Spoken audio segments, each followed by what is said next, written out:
Hello everyone, welcome back to knowledge centre.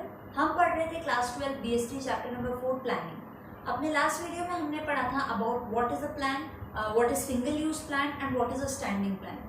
आज हम पढ़ेंगे टाइप्स ऑफ प्लान्स कि कितने अलग अलग टाइप के प्लान्स जो है वो बनते हैं इन एनी ऑर्गेनाइजेशन। सबसे पहले हम स्टार्ट करते हैं विद ऑब्जेक्टिव्स, क्योंकि ऑब्जेक्टिव जो है वो सबसे पहला और प्राइम प्लान होता है जो किसी भी ऑर्गेनाइजेशन को इनिशियल स्टेज पे ही बनाना होता है। What is objective? These are the goals, aims or purpose that organizations wish to achieve over varying periods of time. यानी कि ये एक ऑब्जेक्टिव्स को आप कह सकते हैं कि ये गोल्स हैं या हमारा एम है, टारगेट है या पर्पस है किसी भी ऑर्गेनाइजेशन को स्टार्ट करने का, जिसमें कि हम एक टाइम लिमिट सेट कर देते हैं कि इतने टाइम में हमें अपने इस गोल को, इस ऑब्जेक्टिव को, इस एम को अचीव करना है। That is known as your objective. It should be clear, specific, measurable and time bound. यानी कि ये एक ऐसा प्लान है जो कि सबसे पहली बात तो क्लियर होना चाहिए आपके माइंड में कि भाई हमें किस चीज को अचीव करना है। उसके बाद स्पेसिफिक होना चाहिए कि एक पर्टिकुलर ये है हमारा टारगेट और इसे हमें अचीव करना है। मेजरेबल यानी कि आप उस चीज को मेजर कर सको, इस चीज का मापन कर सको कि भाई हम उसे अचीव कर पाए हैं या नहीं कर पाए हैं, नहीं कर पाए तो कितना नहीं कर पाए या कर पाए तो किस हद तक कर पाए, ये सारी चीजें आप एस्टिमेट कर सको। एंड टाइम बाउंड होना चाहिए कि with in this time limit हमें जो है इस टारगेट को या इस गोल को या हमारे इस ऑब्जेक्टिव को अचीव करना है।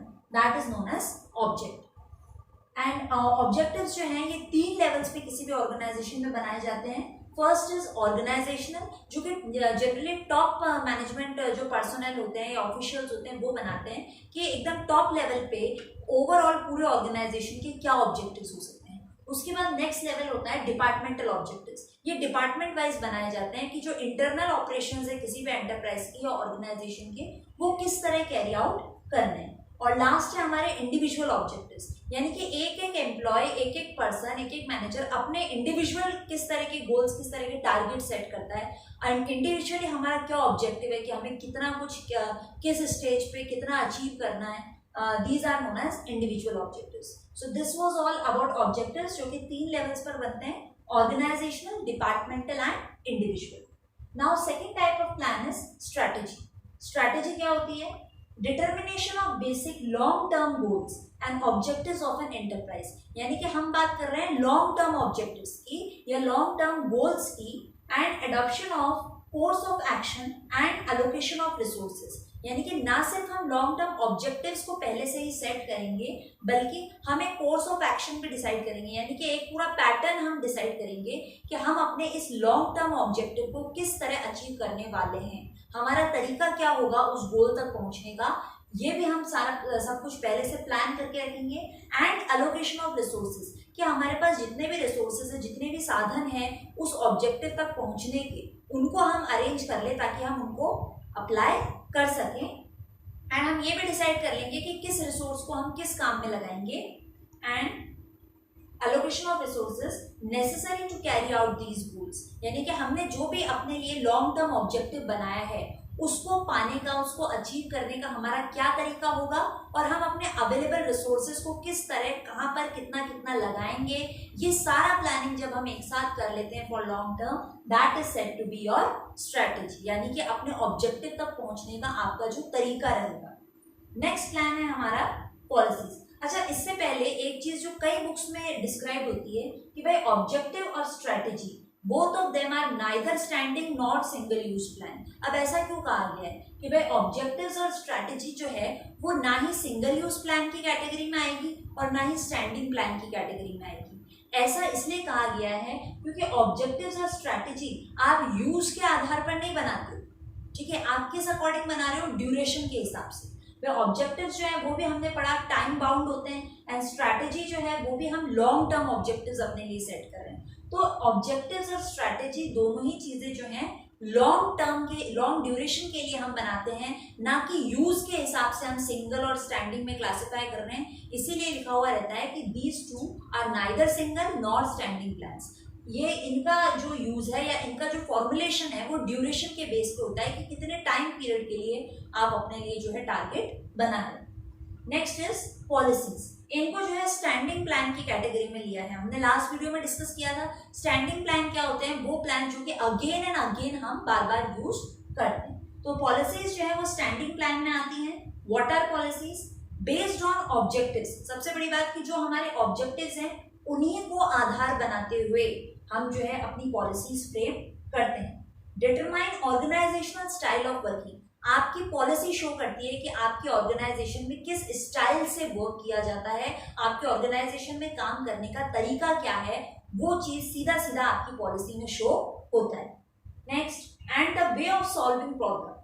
जिस तरह की आपकी पॉलिसी है, पॉलिसी में हम क्या डिस्क्राइब करते हैं कि अगर कभी हम पे कोई प्रॉब्लम आती है तो उस प्रॉब्लम का सॉल्यूशन हम किस तरह निकालेंगे, किस तरह हम उस प्रॉब्लम से अपने ऑर्गेनाइजेशन को बाहर निकालेंगे, ये सारी चीजें भी पॉलिसीज के अंदर स्पेसिफाइड होती हैं। And act as a guide to thinking, यानी कि जब भी आप किसी उलझन में पड़ जाएं या जब भी आपके पास दो अल्टरनेटिव्स और आपको डिसाइड करना है, तो उस समय आप जो है अपनी पॉलिसी को रेफर करते हो। पॉलिसी एक गाइड का काम करती है कि आपको किस तरह कैसी सिचुएशन में कैसा डिसीजन लेना है। जैसी आपकी पॉलिसीज है उस अकॉर्डिंग ही आप जो है डिसीजन लेते हो, उस अकॉर्डिंग ही आप अपना वर्क करते हो। तो बेसिकली हम कह सकते हैं कि पॉलिसीज क्या होती हैं, ऑब्जेक्टिव्स के आधार पर बनाए गए ऐसे प्लान्स जो कि शो करते हैं कि आपके ऑर्गेनाइजेशन का स्टाइल ऑफ वर्किंग कैसा है, एंड आपको गाइड करते हैं कि कोई भी प्रॉब्लम अगर आती है तो आप किस तरह वर्क करोगे, किस तरह उसका सॉल्यूशन निकालोगे। अब पॉलिसीज जो हैं वो दो लेवल पर हम बनाते हैं, कुछ होती है मेजर पॉलिसीज और कुछ होती है माइनर पॉलिसीज। मेजर पॉलिसीज यानी बड़े लेवल पर जो हमारी पॉलिसीज बनती हैं, they are known to the outsiders, यानी कि ऐसी पॉलिसीज जो हम अपने ऑर्गेनाइजेशन के बाहर, जो आउटसाइडर्स है, बाहर के लोग हैं, उनकी भी नॉलेज में डालेंगे, उनको भी हम ये बताएंगे। Those are known as major policies. जैसे हम एग्जाम्पल ले लेते हैं, नेस्ले एक बहुत ही फेमस कंपनी है, तो जिनके कई तरह के प्रोडक्ट्स आते हैं, वैरायटी ऑफ प्रोडक्ट्स आते हैं।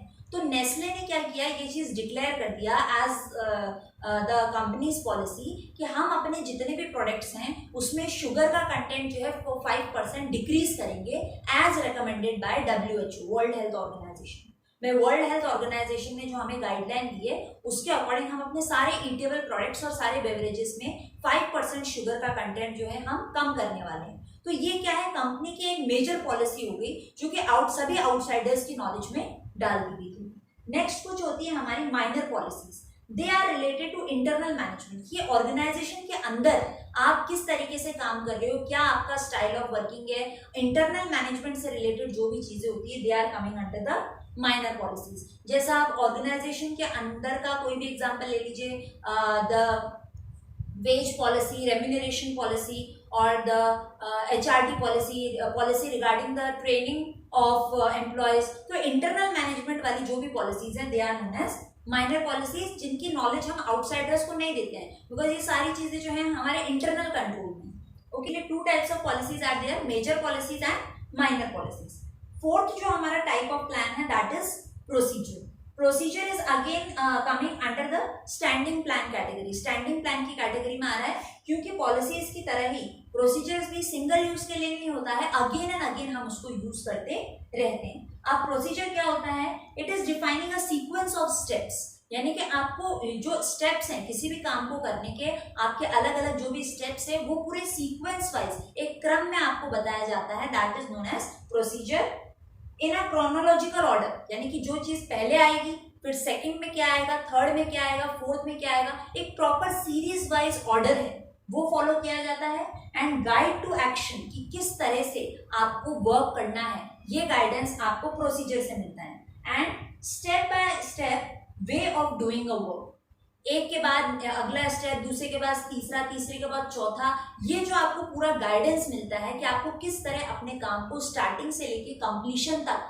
एंड तक लेके जाना है, that is known as procedure. जैसे कि सिंपल टर्म्स में हम एक एग्जांपल लें, मैं आपको एक BST का प्रोजेक्ट बनाना है, तो प्रोजेक्ट बनाने के लिए आपको टीचर स्पेसिफाई करेंगे कि भाई first of all you have to make your cover page, after that आप प्रीफेस दोगे, इंट्रोडक्शन दोगे, फिर आपका इंडेक्स होगा, फिर आपका मेन मटेरियल आएगा, फिर टीचर्स रिमार्क्स, कंक्लूजन। ये क्या है, आपको डिफरेंट स्टेप्स हैं जो कि टीचर ने पूरे क्रोनोलॉजिकल ऑर्डर में स्पेसिफाई किया है कि स्टेप बाय स्टेप आपको एक एक स्टेप कंप्लीट करते हुए नेक्स्ट स्टेप की तरफ जाना है till the end, till the completion of your task. ठीक है, तो that is a complete procedure of doing any task, that is known as procedure.